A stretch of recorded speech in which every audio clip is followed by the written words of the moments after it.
இன்றே டவுன்லோட் செய்து உங்கள் ஃபேவரட் ஷோக்களை என்ஜாய் பண்ணுங்க. மாலஜி செத்ததுல இவனுக்கு ஏதோ ஒரு விஷயம் தெரிஞ்சிருக்கல. அப்படி பார்த்தா அந்த அறிவழகன் கேஸுக்கு இவன் தான் முக்கியமான சாட்சி. இவன் கண்ணு முடிச்சு வாக்குமூலம் கொடுத்தானா நிச்சயமா அறிவழகனை காப்பாத்திடலாம்ல. அது உண்மைதான். பட் இன்னும் இவனை சுட்டவன் சுதந்திரமா தானே சுத்திட்டு இருக்கான். அவன் எப்ப இவனை கண்டுபிடிச்சாலும் இவன் உயிருக்கு தானே ஆபத்து. இல்லை, அதுக்கு தானே உன்னை வர வச்சிருக்கிறது. நீ தான் இவனுக்கு பாதுகாப்பு கொடுக்கணும். நான் எப்படியா இந்த கேஸ் ரெஜிஸ்டர் ஆகி கோர்ட்ல உத்தரவு வாங்கி தானே ப்ராப்பரா டிபார்ட்மெண்ட் பாதுகாப்பு கொடுக்க முடியும். அதெல்லாம் எனக்கு தெரியாது. இவன் கண்ணு முடிக்கிற வரைக்கும் நீ தான் அவனுக்கு பாதுகாப்பு கொடுத்தாவன. இவனை வெளியில விட்டன்னு வச்சுக்க, எப்படியும் அவன் உயிரோட இருக்க முடியாது. யோ, பேசாம ஒண்ணு பண்ணலாம். இவனை அரெஸ்ட் பண்ணி கேஸ பதிவு பண்ணிட்டு பழைய கேஸ்ல இவனை உடனடியா ஜெயிலுக்கு அனுப்பிடலாம். ஜெயில் தான் இவனுக்கு சரியான பாதுகாப்பு. இல்லை, அவன் கண்ணு முடிச்சு உண்மையை சொல்ற வரைக்கும், அந்த உண்மையை கோர்ட்ல போய் சொல்ற வரைக்கும் அவனுக்கு எங்கேயுமே பாதுகாப்பு கிடையாது. அவன் இங்கதான் இருந்தா அவனு. ஏன் இப்படி எல்லாம் பண்றிய? யோ வெங்கடேஷ், நான் பேசுறது கேக்குதா? சொன்னல்ல அவன் கான்ஷியஸ்க்கு வர டைம் ஆகும்னு. கொஞ்சம் பொறுமையா இருக்க மாட்டியா? இது வேறயா? சம்மோ, நீ என்ன வேலையா அந்த இடத்துக்கு போன?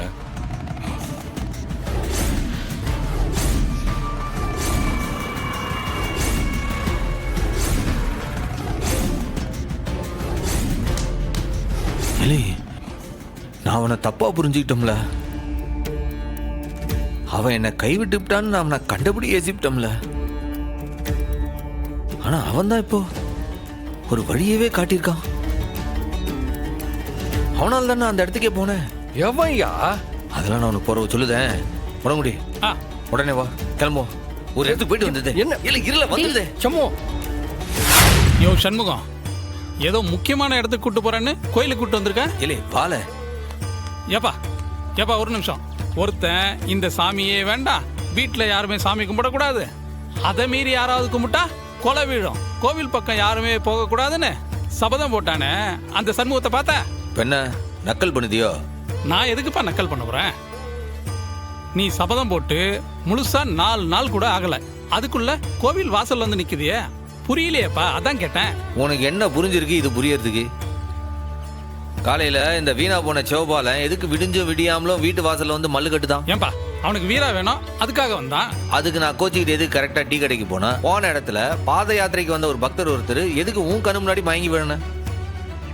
அதானே பாலமுருகன் வேஷத்துல ஒரு குழந்தைய எதுக்கு அங்க மறந்து விட்டு தூங்க போனா, அந்த குழந்தைய ஏன் என் கண்ணுல போடணும் சொல்லு? எனக்கு புரியலையேப்பா. அந்த குழந்தைய எடுத்துக்கிட்டு நாம எதுக்கு தேடி போன இடத்துல இந்த வெங்கடேசன் ஏன் கரெக்டா ஏன் முன்னாடி வந்து விழன? யோசிச்சு பாரு. அட ஆமாப்பா, எல்லாத்துக்கும் ஏதோ சம்பந்தம் இருக்கிற மாதிரியே இருக்குப்பா. இல்லை, இது எல்லாம் என் அப்பனோட திருவிளையாடல்ல.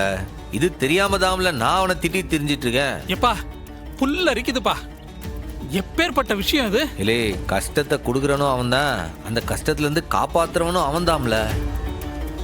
இது புரியாம அவன்கிட்ட போய் மல்லு கட்டிட்டு அவனை கண்டமேனி திட்டிவிட்டு சாமி படத்தெல்லாம் வீட்டுல போட்டு உடச்சுட்டேன். சரிதான்ல. சரிவா, போய் டக்குன்னு ஒரு மன்னிப்பு கேட்டு வந்து விடுதேன். ரத்த கரையோட போய் ஹாஸ்பிட்டல்லாம் சேர்த்தோம், அந்த கவுச்சி வாடை அப்படியே இருக்கப்பா. அதை விட பெரிய பாவக்கரையே செஞ்சிருக்கேன் அவனை திட்டி. அவன்கிட்ட போய் மன்னிப்பு கேட்கறதுல எல்லாம் கழுவிடும். டாக்டர் என்னல? நீ உடனே இங்க வா, ரொம்ப அர்ஜென்ட். என்னாச்சு? என்ன பிரச்சனையா? ஐயோ பிரச்சனையெல்லாம் இல்ல, நல்ல விஷயம்தான். வெங்கடேஷ்க்கு கான்ஷியஸ் வந்துருச்சு, நீ சீக்கிரமா வா கொஞ்சம். சரில உடனே வரேன். உன் திருவிளையாட ஆரம்பிச்சிட்டல, நீ நடந்து.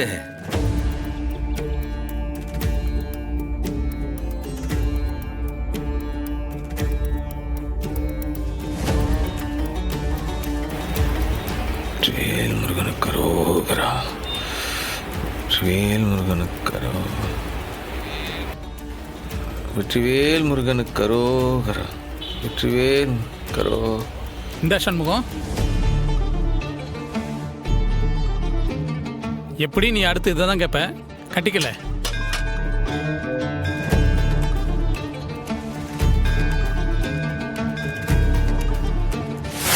நீ ஏன் புள்ளல? நீ பைக்ல எல்லாம் போறப்ப ஜாகிரதையா போக வேண்டாவ? நீ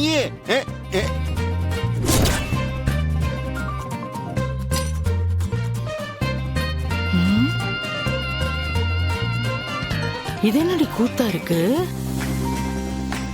சோடா புட்டி தோல்ல ஏன் தம்பி கைய போட்டுக்கிட்டு வரான்? இல்லை சிவபாலா, உன் அம்மை கிட்ட நீ தாலிய வாங்க போனீன்னு உண்மையை சொல்லிவிடாதே. சொல்ல மாட்டேன்பா. அண்ணனோட துப்பாக்கி பீரோக்குள்ள தானே இருக்கு, அதை நான் மறக்கல. துப்பாக்கி என்னன்னே அதை விட பெரிய ஆயுதத்தை வச்சிருக்கா இவ.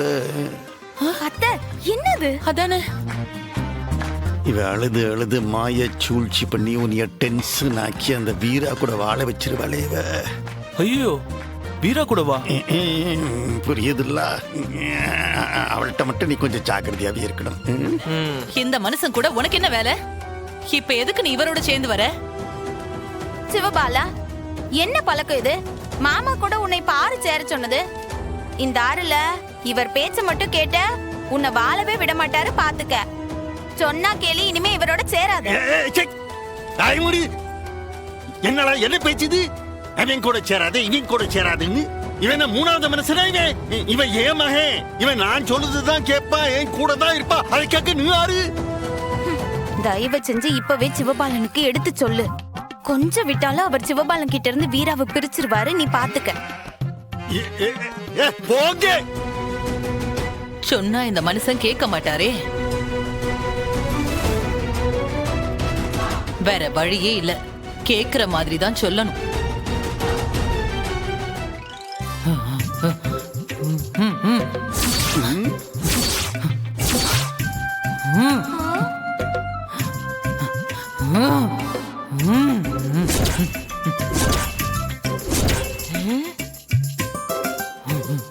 ஏலே சிவபாலா, நான் தாம்ல ஆத்தா வந்திருக்கேன். என்னல தப்பு தப்பா செய்யுத? ஆத்தாவா? ஆமால, ஆமா. தனிக்கே நீ சடையா வந்திருக்கேன். இப்ப நான் சொல்றத கேப்பியா மாட்டியால? சொல்லுதா, நீ என்ன சொல்ல நான் கேட்க. என்னல சௌந்தரம் திடீர்னு சாமி ஆடுதா? அதாங்க எனக்கு டவுட்டா இருக்கு. சம்மந்தம் இல்லாம இப்ப எதுக்கு தனிக்கேணி நம்ம வீட்டுக்கு வரணும்? சம்திங் ராங்குக்கா? இல்ல அக்கா, எலே எலே, உங்க அப்பா இருக்கானே, அவன் கேடு கெட்டவன்ல. இந்த உலகத்திலேயே கடைஞ்செடுத்த அயோக்கியல்ல. அவன் பேச்ச நீ கேட்கவே கூடாதுல. இலே, நீ வீரா கூட தான் சேர்ந்து வாழணும்ல. அப்படி மட்டும் நீ செய்யல, உன் கூட இருக்கானே உங்க அப்பன் சவுந்தர பாண்டி, அவனோட உசுருக்கு தாம்ல ஆபத்து.